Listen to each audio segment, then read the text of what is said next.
All right, collisions, explosions, and interactions. Well, they had a bad offensive line. People were moving around and stuff like that, I think, as well. So it's now, when I talk about collisions, explosions, when I say interactions, interactions is not a separate type. It's just a quick way to refer to all of them. When we had the impulse momentum equation, it was really talking about one single object, whether it was a puck striking a pole, a tennis ball hitting a racket, a pool ball hitting another pool ball. It was really a one singular object, whereas now we're looking at least two objects. Now, we're simplifying this in physics 1. I mean, I don't think physics 2 doesn't do multiple collisions, but really, if you want to think about multiple collisions, if you have something hitting something, hitting something, hitting something like dominoes, dominoes are really just single collisions that are just added up over time, and if they're elastic, if a domino was an elastic collision, that means that domino chain would go on forever and ever and ever and ever and ever and ever. We would never actually lose any type of energy. So we're looking at just kind of a reminder of the three types of interactions. And if you have to describe what is an interaction, in order for something to interact, it has to do it with something else. So we're looking fully at those. So the three types of interactions that we had discussed before.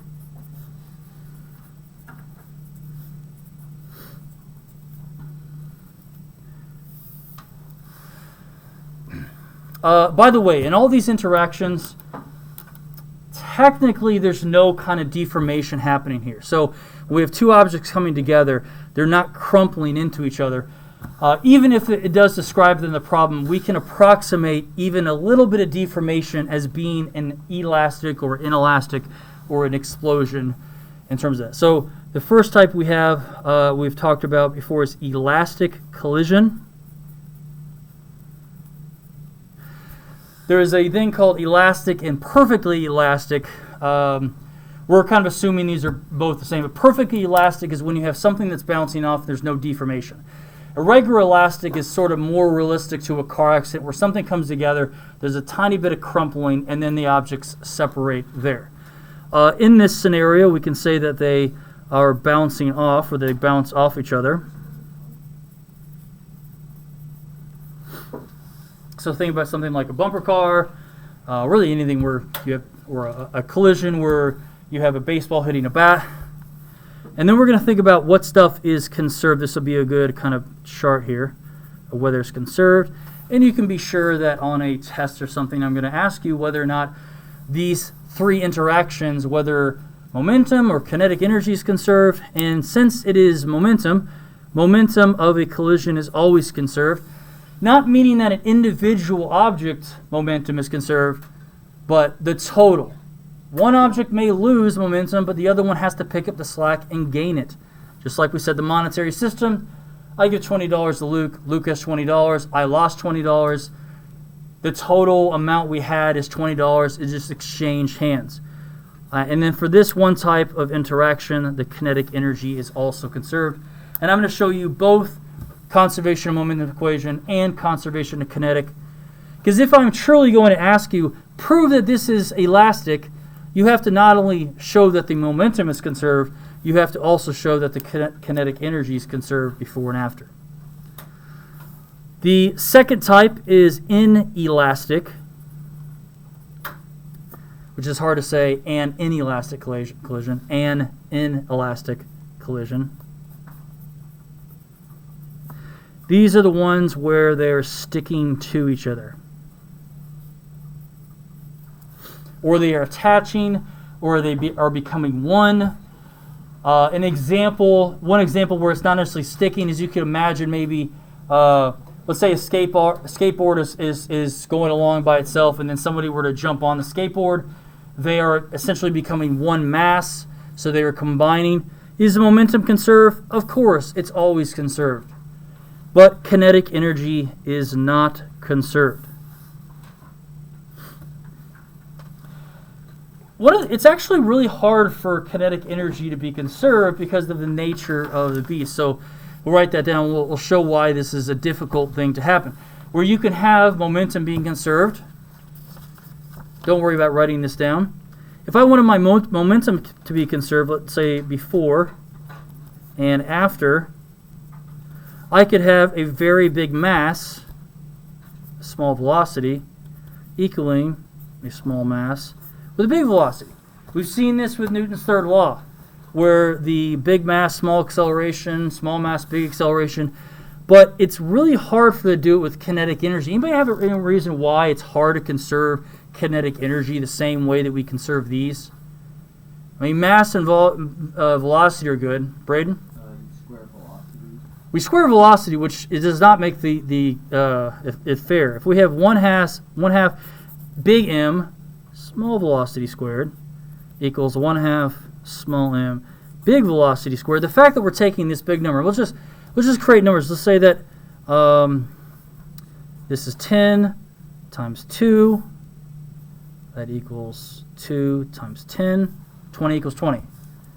Here we have 1/2 times 10 times 2 squared does not equal 1/2 times 2 times 10 squared.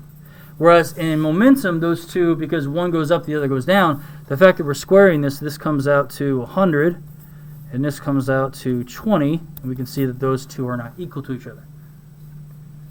However, they will actually be equal to each other in elastic collisions. The numbers will work out just right, so not only will they be conserved in momentum, they'll also be conserved in kinetic energy. So that is inelastic. The last one is really just the opposite. It's inelastic in reverse. We play the reverse in time, and that's whether we call it explosion or recoil. It really doesn't matter how this separation is happening.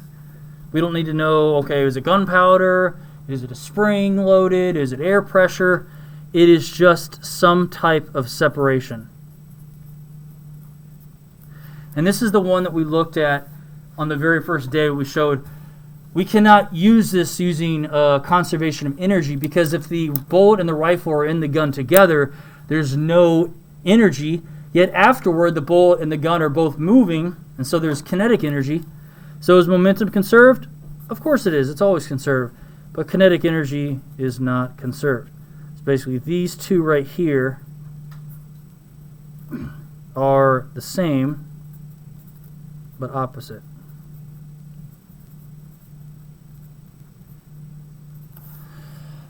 If I could spell opposite, correct? That means but opposite. Because inelastic is two objects coming together combined. It recoils two objects together separating. And that's how we can think of them as reverse. Now, there's just a simplified conservation momentum equation. The three equations that I showed you, I think, a week and a half ago, are just variations of the same. You will not have to memorize these equations. What you will have to do is know when to use which of them. I'll give you the three equations, or I have given you them already, but if I put them on the board of the test, you'll have to say, which one can I use for inelastic or elastic or whatever? And just the basic set of one, I'm going to write this, it's always helpful.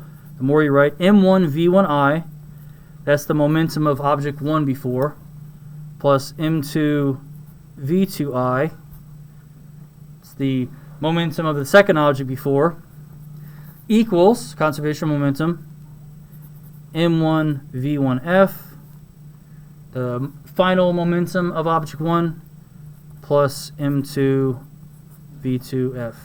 It's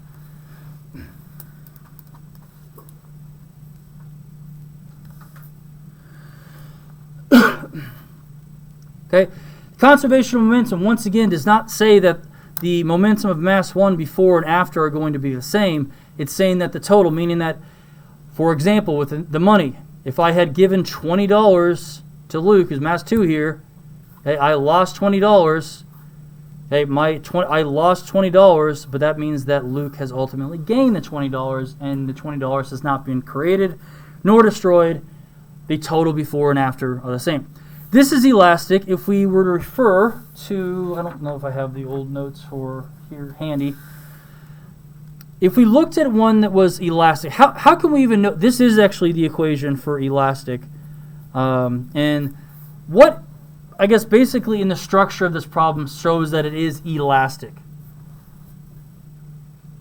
We have two objects that have their own momentums before, and afterward, they still have their own momentums. Their velocities are not combined.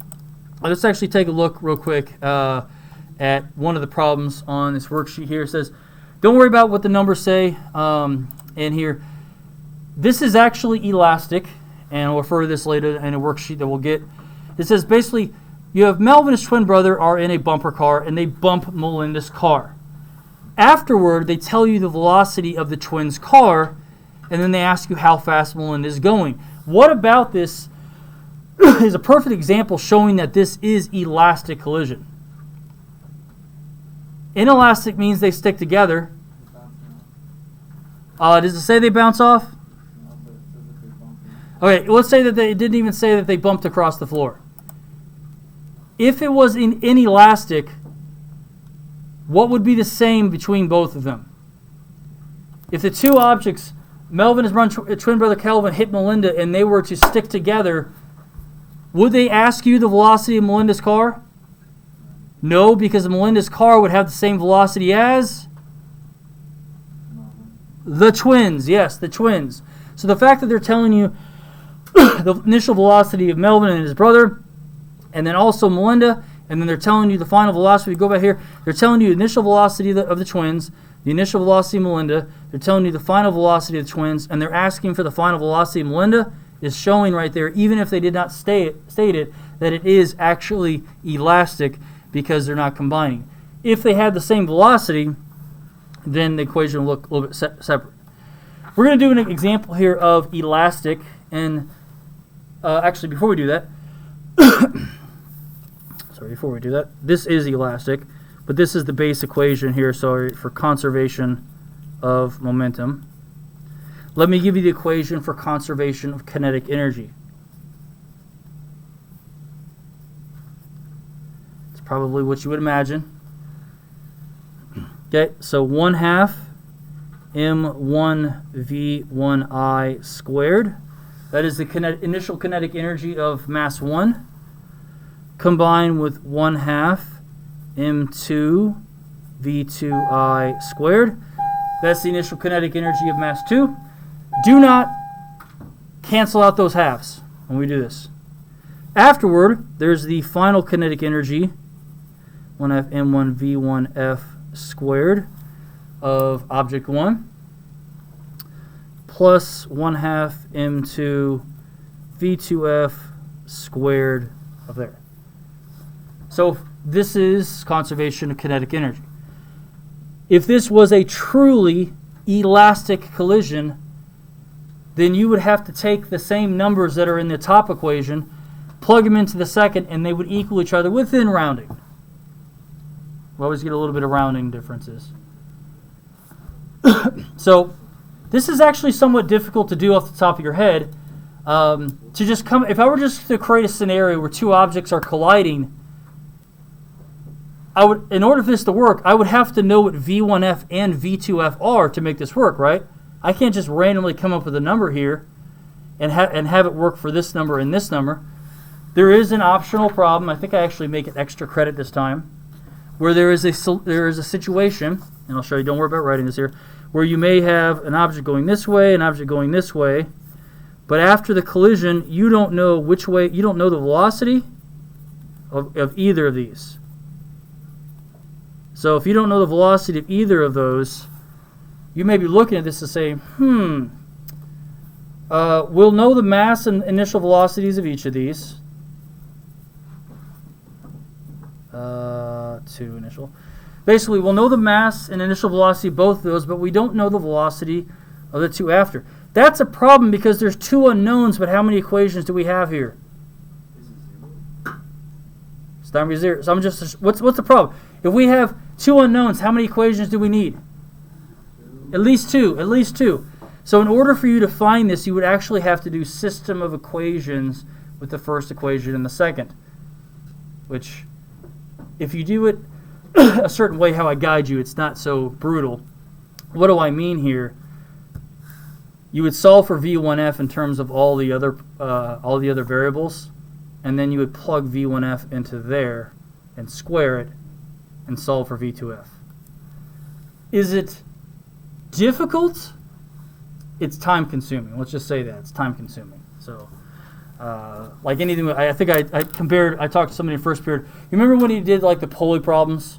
We did the like planes like that. They weren't super difficult, but when I added another mass, what happened to the problem? Oh, you had to find it. It took longer, right? And if I added another mass, it wasn't as complicated. It just took a lot longer time, and that's why that one is actually an extra credit. So, if we have a problem, so how do I do it really easily without creating on top of my head? I go to the internet, of course, and I let the internet help me by finding a conservation momentum calculator on some random thing. So I plugged in basically the initial mass and velocity, and it gave me what the final velocity was. And so that's how you do that. Let's do an example here of actually. How are you? We're doing momentum. Good. Are you coming to Miss War Prim's study session today, or are you working? You at work? You just put up on schools if you need any problems to discuss or anything. From Friday? From any of them, we didn't even meet Friday, so just stop the recording.